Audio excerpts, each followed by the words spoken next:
E eu quero ensinar para vocês, no decorrer dos dias, vou colocar nas redes sociais também, quem são os gadarenos de hoje.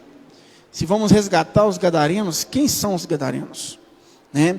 Os gadarenos são as pessoas que sofrem, assim como aquele jovem de Gadara sofreu. Né? Sofria de que forma? Ele morava em túmulos, né? Ele era totalmente atormentado por espíritos há anos. E assim tem pessoas da mesma forma hoje. Logicamente que hoje o diabo tem uma forma diferente de trabalhar. O diabo hoje não coloca uma pessoa possessa da forma que colocava. Porque se ele colocar, o que é que a pessoa faz? Ela corre para a igreja, assim ou não? Na hora, ela corre para a igreja e vai ser liberta. Então ele trabalha na vida da pessoa de outras formas. Uma delas, de que forma que é? Uma delas é colocando tipos de enfermidades que a medicina não descobre. Outro tipo de coisa que o diabo coloca, o diabo faz para existir os gadarenos de hoje, ele faz com que a pessoa tenha uma vida totalmente perturbada na família, no casamento. Outra forma que o diabo faz hoje, ele coloca pessoas depressivas, faz pessoas ficarem loucas e terminar lá no Allan Kardec. Coloca pessoas totalmente viciadas a antidepressivos e outras coisas mais. Tem pessoas sofrendo, irmãos? Tem muitos, milhares e milhares de pessoas sofrendo. Agora, a pergunta que não quer calar é: quantos soldados estão dispostos a ajudar essas pessoas? Porque a palavra do Senhor fala do bom samaritano. O bom samaritano não foi um sacerdote. O bom samaritano não foi um levita. O bom samaritano foi um homem que logicamente morava em Samaria, mas que teve compaixão daquele homem que estava caído e viu a sua dependência, que ele tinha de um resgate urgente. O bom samaritano é aquela pessoa que viu uma pessoa sofrendo na mão do diabo e fala: eu preciso resgatar este gadareno. Por que resgatar o gadareno? Jesus atravessou o barco, atravessou o lago para ir atrás de um homem, para resgatar aquele homem. Amém? Então a campanha é nesse nível. Nós vamos resgatar pessoas que estão precisando. E talvez essas pessoas não estão muito longe da gente. Talvez essas pessoas estão dentro da própria igreja. Talvez essas pessoas estão dentro da nossa casa, estão na nossa vizinhança. Amém? Então o que nós temos que fazer? Abrir a boca e falar. Amém? Apenas isso. Falar dessa campanha. Falar o quanto Deus quer. Mas vamos para o texto, para que você compreenda um pouquinho mais a respeito. Amém? Está em Marcos capítulo 5. Eu quero explicar algumas coisas a respeito deste texto que eu acredito que vocês, a maioria de vocês, nunca ouviram. Hoje eu tenho uma preocupação muito grande. Quando eu vou expor um texto, eu gosto de explicá-lo o máximo possível. Antigamente a gente ficava um pouco mais focado em algum versículo, e a gente via que a igreja, certo ponto, ela ficava um pouco desinformada a respeito do assunto. Então, às vezes, a gente gasta um pouquinho mais de tempo para expor aquele texto, expor a época, expor o que estava acontecendo naquele momento, para que você compreenda a mensagem que Deus quer revelar para nós nos dias de hoje. Amém? Então, Marcos capítulo 5, versículo 1, diz assim: entre mentes chegaram à outra margem do mar, à terra dos Gerazenos. Ao desembarcar, logo veio dos sepulcros ao seu encontro um homem possesso de espírito imundo, o qual vivia nos sepulcros, e nem mesmo com cadeias alguém podia prendê-lo, porque tendo sido muitas vezes preso com grilhões e cadeias, as cadeias foram quebradas por ele, e os grilhões despedaçados, e ninguém podia subjugá-lo. Andava sempre de noite e de dia, clamando por entre os sepulcros e pelos montes, ferindo-se com pedras. Quando de longe viu Jesus, correu e o adorou, exclamando com alta voz: que tenho eu contigo, Jesus, Filho do Deus Altíssimo? Conjuro-te por Deus que não me atormentes. Porque Jesus lhe dissera: espírito imundo, sai deste homem. E perguntou-lhe: qual é o teu nome?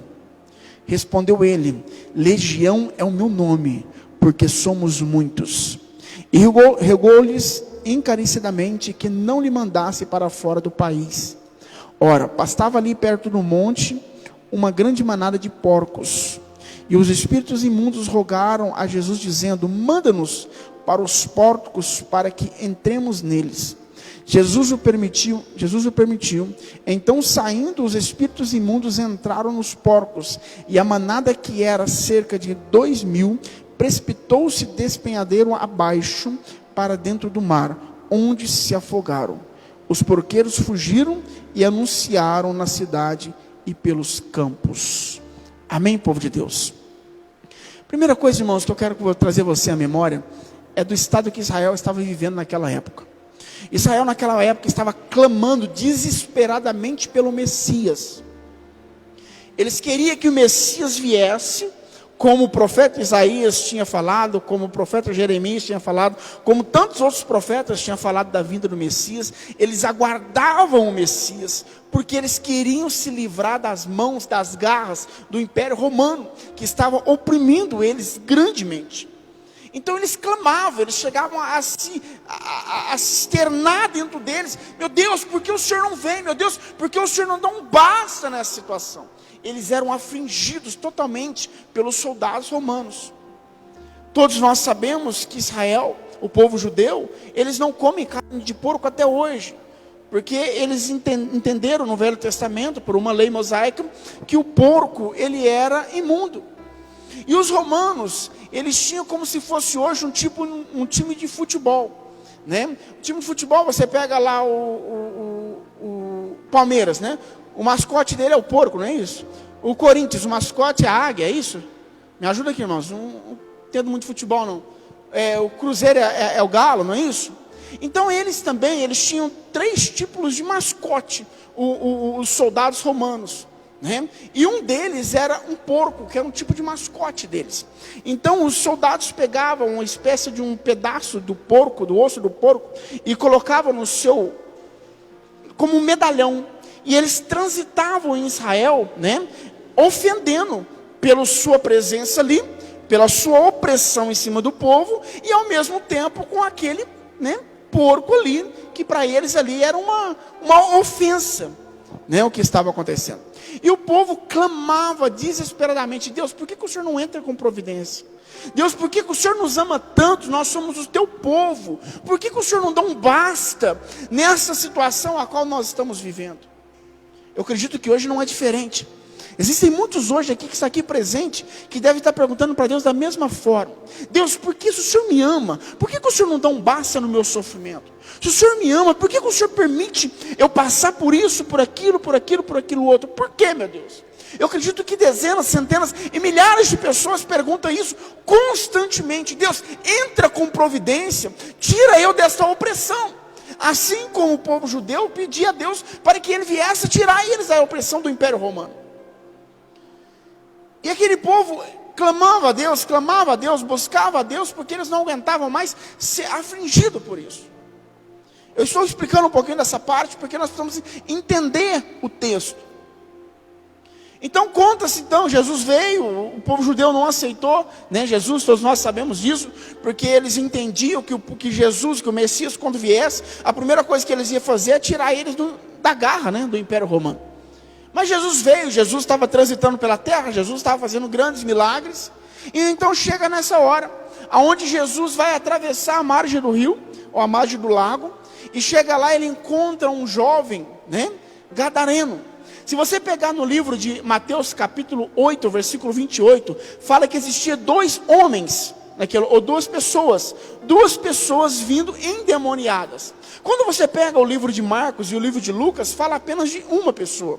Então, para explicar para vocês, realmente eram 2 pessoas. Pastor, então por que o livro de Marcos e o livro de Lucas fala uma? Naquela época, meus irmãos, não se contava mulheres e crianças. Quando se fala das multiplicações dos pães e dos peixes, quantas pessoas tinha? 5.000 homens, fora mulheres e crianças. Então, segundo os teólogos, deveria estar apresentando a Jesus naquele momento, quando Mateus fala, abre lá para vocês verem, Mateus capítulo 8, versículo, acho que é o 28 mesmo.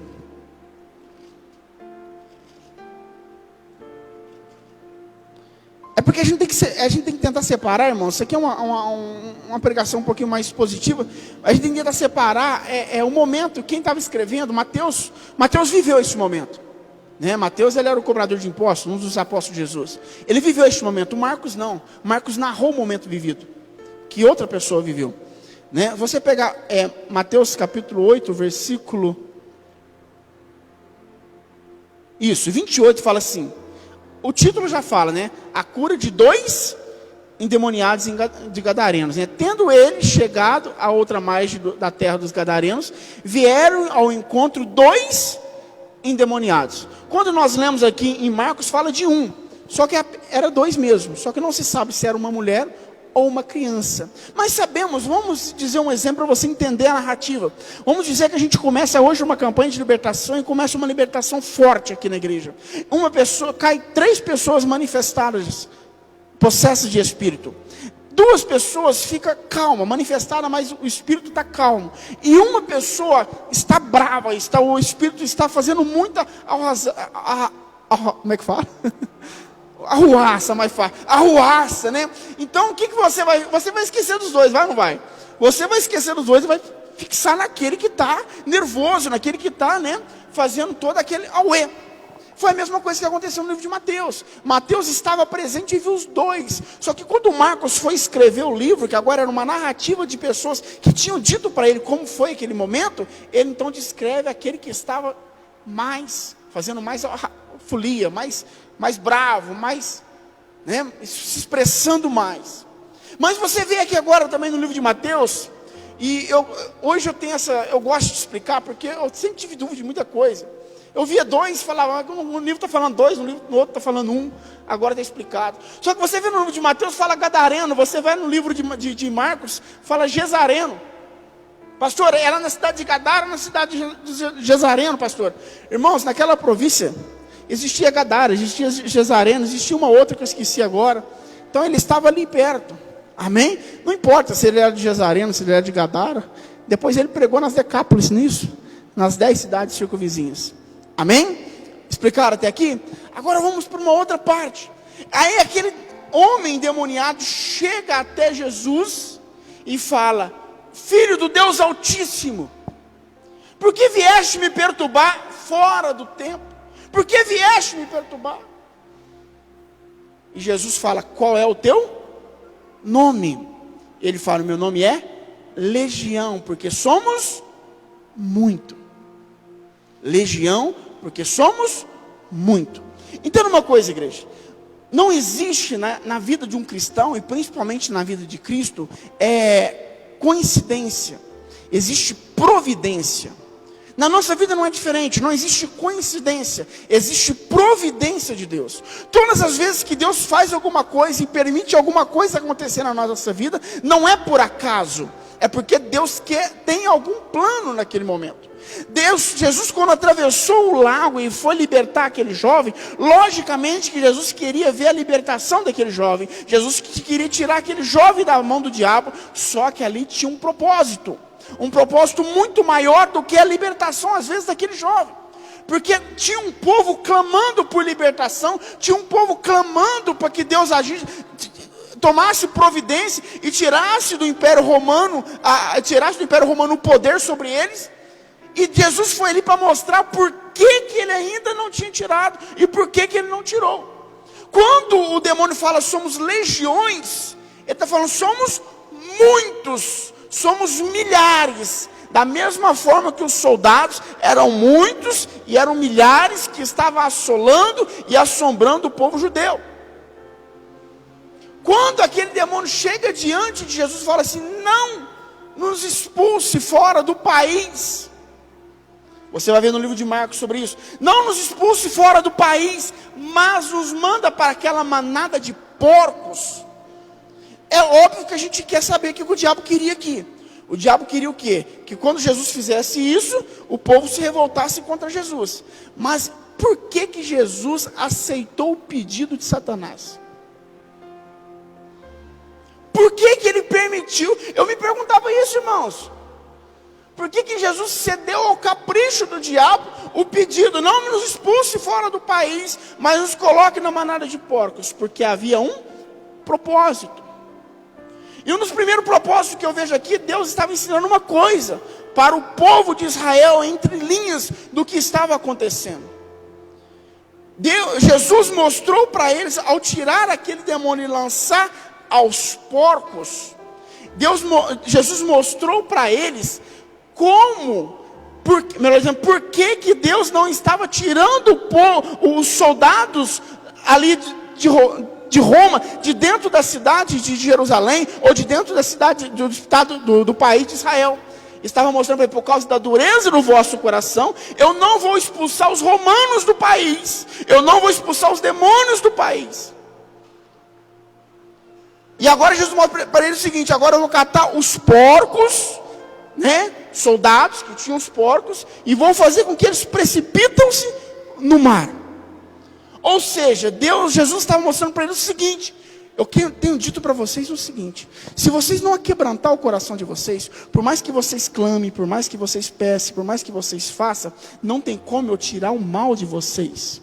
Ele vai continuar aqui na cidade, ele vai continuar no país. Por que aquele povo não aceitou Jesus como Salvador? Por que o povo judeu não aceitou Jesus como Salvador? Porque eles não tinham o coração aquebrantado. Eles queriam as coisas do jeito deles. Jesus falou: não é assim, está vendo? Da mesma forma que eu posso falar com esses demônios aqui: saia do país, vai para o inferno, vai para lá, vai para os porcos, vai para outro lugar. Eu posso falar para os soldados que estão contra vocês: saiam, e eles vão sair. Só que não é o tempo, não vou fazer. O coração de vocês está endurecido. Irmãos, tem muitas pessoas como aquele gadareno, se libertando de espíritos malignos. Mas tem muitas pessoas dentro das igrejas, perturbadas, atormentadas, porque simplesmente o seu coração ainda não se rendeu a Deus. Tem pessoas vendo jovens da sua casa sendo libertas, mas pais não são libertos, irmãos não são libertos, parentes não são libertos. Por quê? Porque o coração daqueles ainda estão endurecidos, ainda estão pedrificados. Se nós não entendemos que nós precisamos olhar para Jesus no sentido de ter um coração aberto, e quando eu tenho um coração aberto, eu sou obediente à palavra de Deus, aí o Espírito sai, nada muda. Eu disse um dia desse: não adianta você vir na igreja, chega aqui, eu ponho a mão, o obreiro põe a mão, o diácono, outro pastor põe a mão, expulsa o demônio. Mas você não for obediente à palavra de Deus. Jesus falou: ora, os porcos, vai tudo para os porcos, vai se precipitar, acabou. O jovem está liberto. Agora, Israel, não mandei os demônios para fora, para ensinar vocês, o povo que está afligindo vocês. Se eu quisesse mandar para outro país,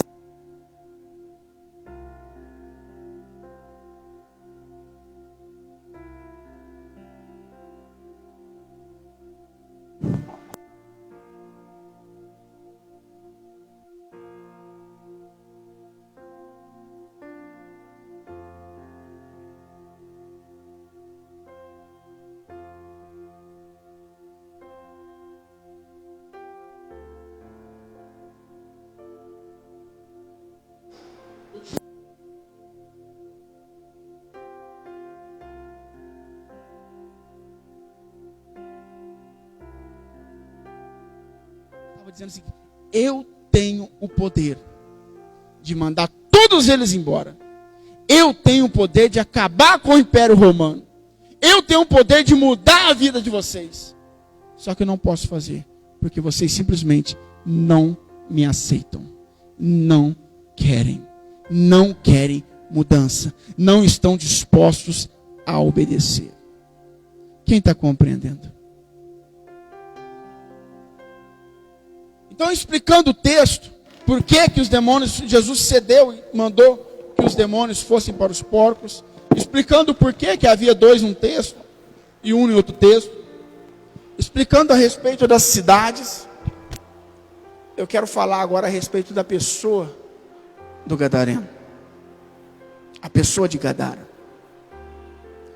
Não se fala no texto há quanto tempo ele estava nessa vida sofrida, mas se fala que ele sofria muito, porque grilhões não suportavam ele mais. O que é grilhões?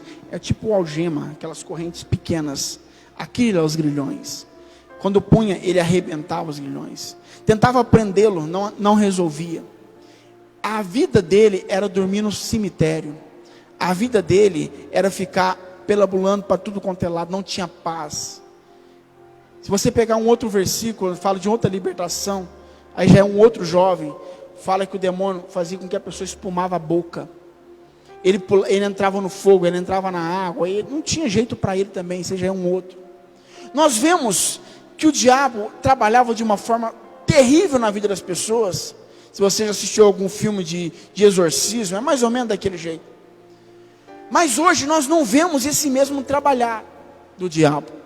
E nós perguntamos aonde o diabo parou de agir. Ele parou de machucar as pessoas, ele parou de contaminar as pessoas. Não, ele simplesmente mudou a estratégia dele. Se nós não ficarmos atentos para as coisas espirituais, nós estamos perdidos. Se nós ficarmos pensando que igreja é você vir aqui adorar a Deus e o diabo não vai fazer nada para tirar você daqui, você está enganado. Tudo que ele puder fazer para acabar com a tua vida, acabar com você, ele vai fazer. Ele fez isso desde o princípio. Desde quando Adão e Eva estavam lá no jardim, ele foi lá tirar a paz da humanidade.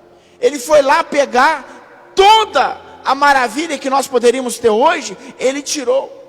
E a mesma coisa ele faz com as famílias de hoje, só que a estratégia é diferente, meus irmãos. A forma dele trabalhar agora é diferente. E as igrejas, nós como igreja, não podemos ficar parados, simplesmente cantando louvores, ouvindo uma pregação, mas não tomando uma iniciativa. Não podemos dar para o diabo aquilo que é nosso, aquilo que Deus nos deu como herança. Tem pessoas que dão a planta comigo, ninguém pode para o diabo. Tem pessoas que dão a internet para o diabo. Tem pessoas que dão a televisão para o diabo. Tem pessoas que dão tudo para o diabo. É do diabo, isso aqui é do diabo, não toca. Não, é tudo de Deus. Nós estamos ficando sem espaço para trabalhar. Nós estamos sem espaço para pregar o evangelho. E pessoas continuam sofrendo, os gadarenos continuam lá fora e muitas das vezes aqui dentro. Sofrendo na mão do diabo. Por quê? Porque simplesmente não atenta para este lado. Quantas vezes na madrugada, eu trabalhando, o Marquinho trabalhando também, a gente pegou pessoas fazendo trabalhos terríveis de oferenda. Pessoas 3 horas da manhã. E falando, faz desde meio-dia que eu estou rodando para o meu guia. Explicando qual que é as formas que ele trabalha, as formas que ele atua na vida das pessoas, a forma que ele age. Hoje a coisa mais normal é você encontrar uma pessoa que oferece qualquer tipo de sacrifício a ídolos, oferece sacrifícios a espíritos, a guias. É maior tranquilidade hoje isso é natural. Antigamente você via os centros de umbanda, você via os candomblés, estavam fechados e acontecia tudo lá dentro. Hoje você passa na porta, pelo menos tem um ali, não vou dizer onde está não, está na rede social aqui, mas tem um aqui na cidade que as portas é abertas. Aí a gente passa na porta, lá vê tudo lá dentro, irmãos. E é normal, lá dentro criancinhas batendo tambores, e o diabo rodopiando e fazendo uma anarquia.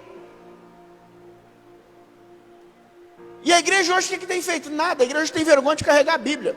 Hoje, os jovens hoje têm vergonha de falar que é da igreja. E os gadarenos continuam sendo massacrados pelo diabo. Eu trouxe uma mensagem domingo retrasado, onde eu disse a respeito dos profetas que Deus quer levantar, dos mensageiros que Deus quer levantar. São cidades inteiras sendo destruídas, são nações sendo destruídas, são famílias sendo destruídas e impactadas, não pelo poder de Deus, mas pela ação do maligno. Então nós precisamos olhar primeiramente para a nossa casa, para a nossa família, e olhar quantas brechas será que temos dado para que o diabo entre e acaba com a nossa vida. Até quando nós vamos ficar brincando de ser cristão, brincando de igreja, e simplesmente não tendo compromisso, responsabilidade com o reino, responsabilidade com o eterno? O diabo não quer que você saia da igreja, ele quer que você continue na igreja sem fazer nada. Ele quer que você continue na igreja pensando que está salvo. Ele quer que você continue na igreja pensando que está liberto. Para ele está melhor assim. Nós precisamos sair do nosso estado de conforto. Irmão, nós estamos muito acomodados como homens e mulheres do rei. Quanto mais eu vivo nessa terra, menos prazer eu tenho nela. Eu acho que está na hora de a gente pensar dessa forma. Temos que ter menos prazer nessa terra e olhar mais para as coisas do rei. olhar mais para o mundo espiritual. Jesus, ele passou aquele lago para libertar um jovem, para mostrar para uma nação: eu tenho o poder de livrar vocês do cativeiro, eu tenho poder para mudar a situação de vocês, eu tenho poder de reverter tudo isso, só que eu não vou fazer, eu não posso fazer, porque o coração de vocês não está voltado a mim. Eu posso fazer, mas não vou. Não tem como. Quantas vezes Deus quis agir na sua vida, meu irmão? Deus quis mudar a tua história, Deus quis sarar as suas feridas, Deus quis resgatar você do poço, Deus quis tirar você da lama, e não pôde tirar por causa das suas atitudes, por causa das suas palavras, por causa da forma com que você conduz a sua vida.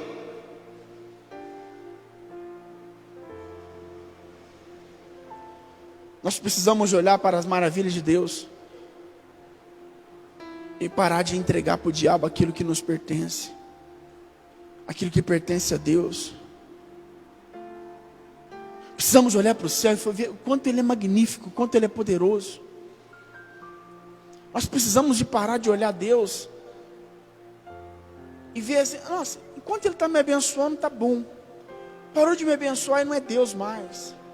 Não, irmãos. A palavra do Senhor fala que o justo viverá pela fé. Viver pela fé não é viver por vista, é viver pela fé. Viver pela fé não é você estar bem quando está tudo bem. Viver pela fé é você estar bem quando está tudo mal.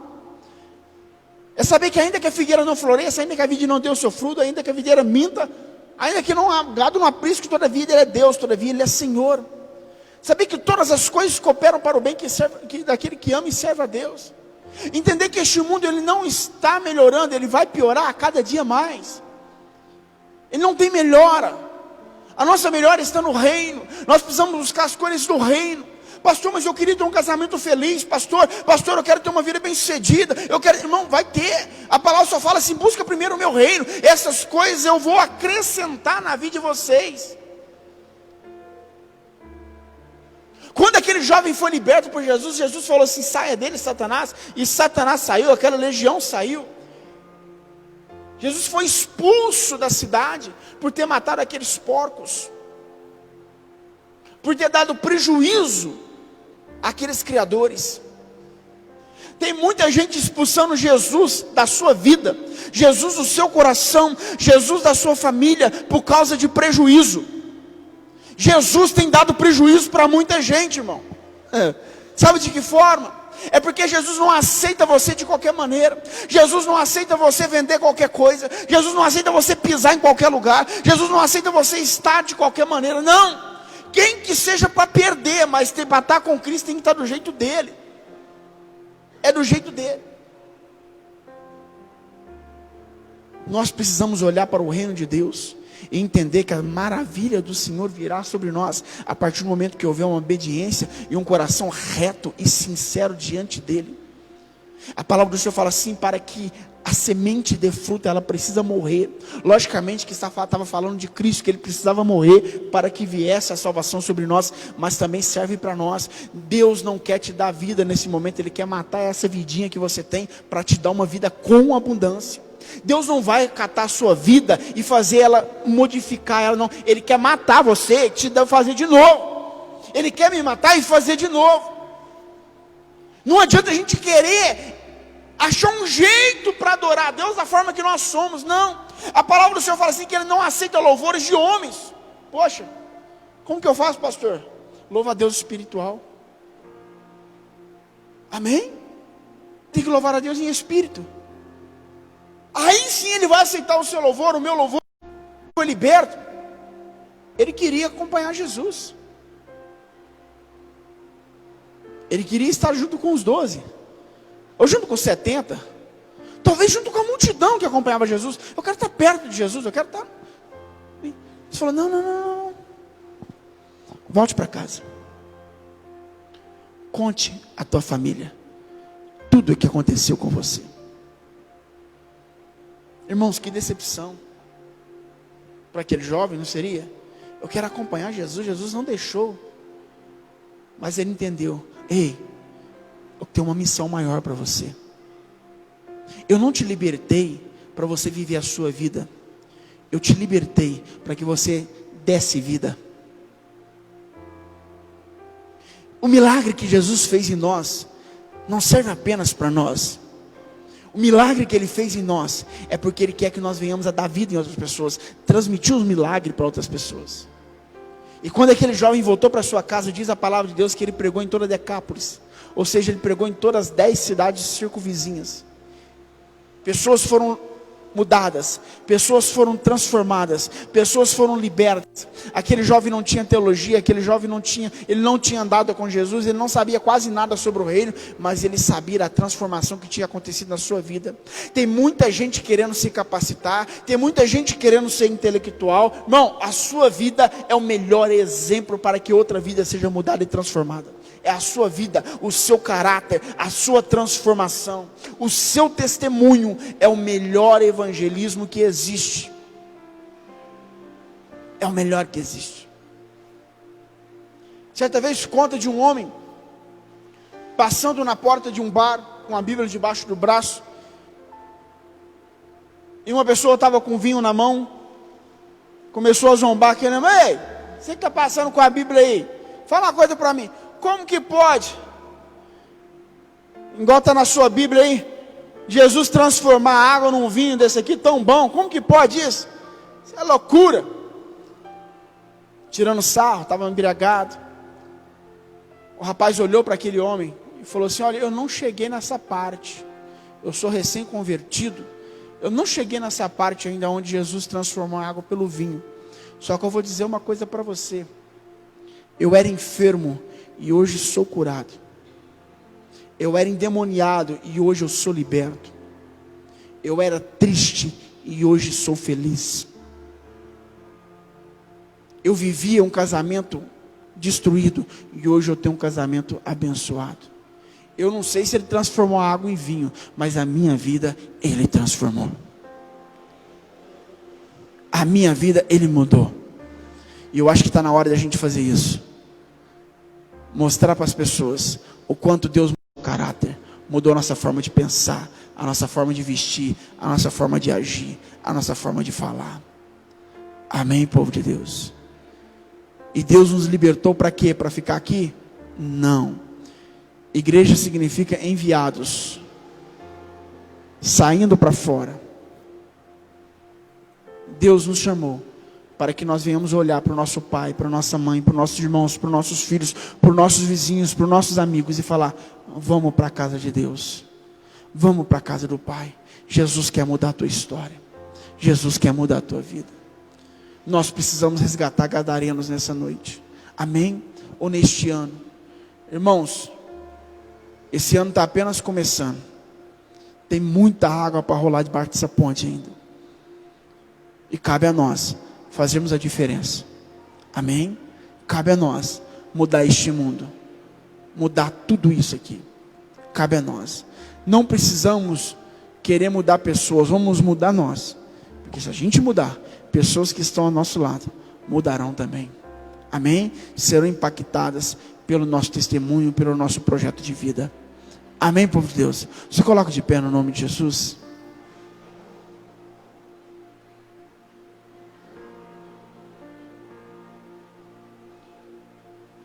Coloca a mão no teu coração. Pai, em nome de Jesus, como teu servo, Senhor, eu suplico a Ti e clamo pela vida deste povo, Senhor.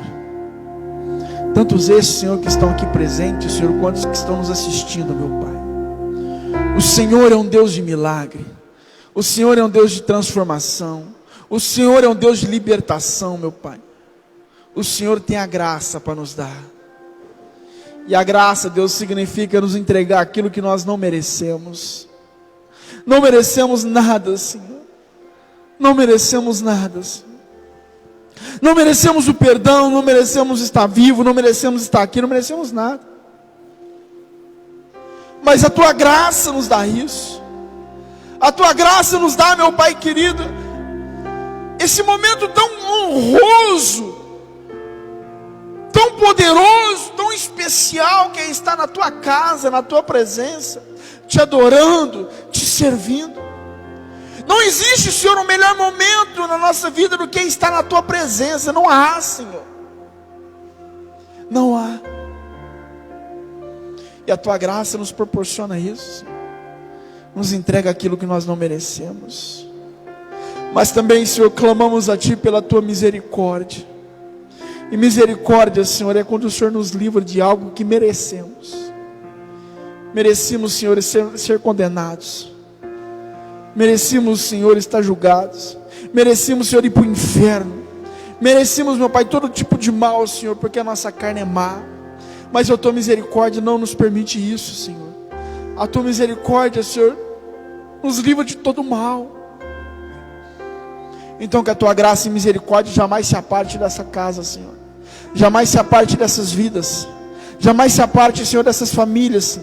Em o nome de Jesus Cristo, meu Pai, eu abençoo este povo, Senhor.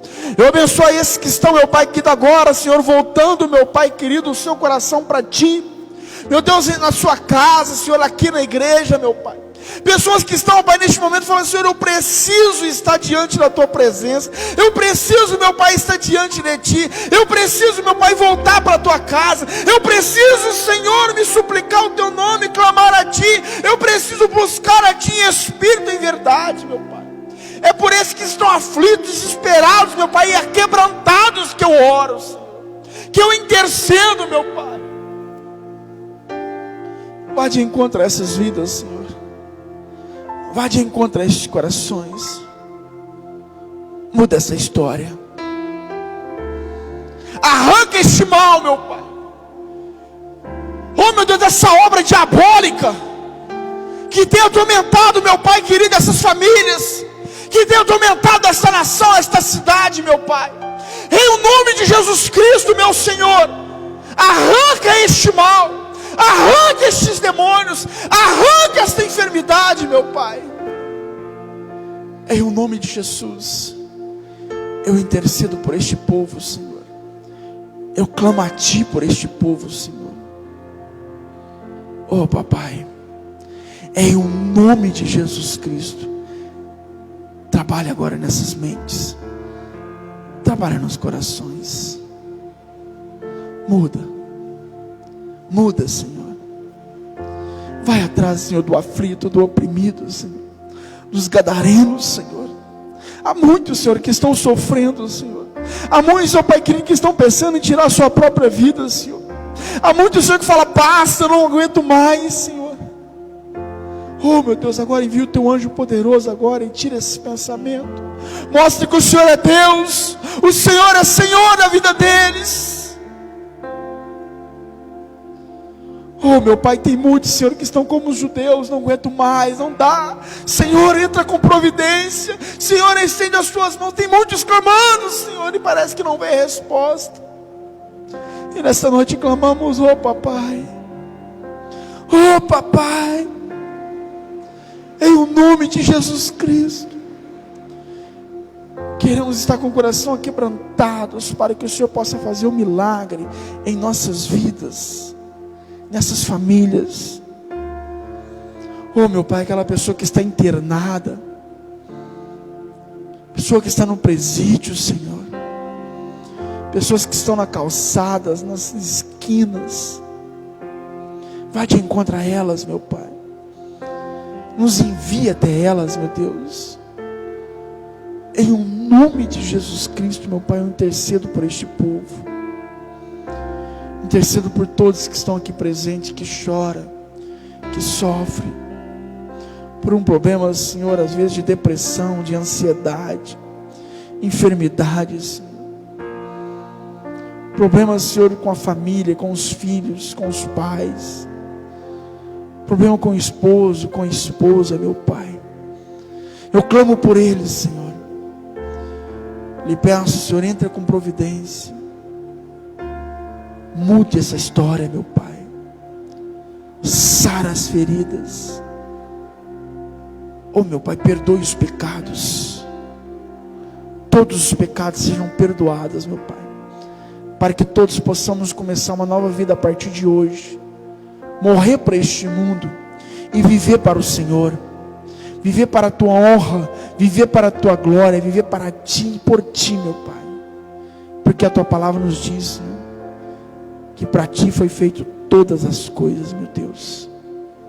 Então, no nome de Jesus, Que a tua bênção e o teu milagre seja sobre a vida deste povo. É isso que eu clamo e determino, certo da tua resposta. Amém, Jesus. E amém. Amém, povo de Deus. Podemos sentar no nome de Jesus?